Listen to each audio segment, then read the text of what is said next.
భగవంతుడు మనం కఠిన పరీక్షలను ఎదుర్కొంటున్నప్పుడల్లా ఊరటనిచ్చేది ఇదే మాట.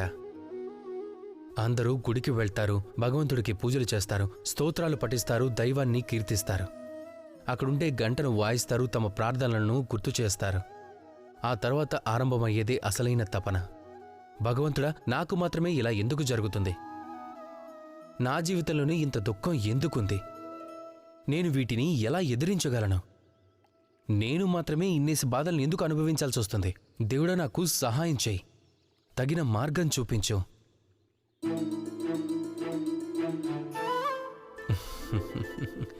అందుకే నేను మిమ్మల్ని ఒక ప్రశ్న అడుగుతున్నాను. ఆలయానికి వెళ్లాలనే ప్రయత్నం చేయటానికి ముందు తమరు తమ జీవితంలో తగినన్ని ప్రయత్నాలు చేశారా?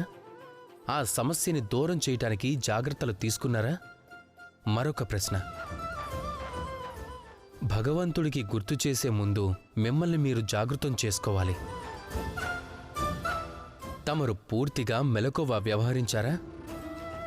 మూడవ ప్రశ్న, భగవంతుణ్ణి అడగటానికి ముందు స్వయంగా మిమ్మల్ని మీరు ప్రశ్నించుకున్నారా? నేనిందులో ఎందుకు విఫలం అవుతున్నాను? ప్రశ్నించుకోకపోతే వెంటనే ప్రశ్నించుకోండి. ప్రశ్నలన్నిటికీ సమాధానాలు లభిస్తాయి. ప్రతి సమస్యకి పరిష్కారం లభిస్తుంది. అది బయట కాదు, మీలోనే. ప్రయత్నించి చూడండి. మీలోని మిమ్మల్ని మేల్కొల్పండి. అప్పుడు మీరు తప్పక సఫలం కాగలరు.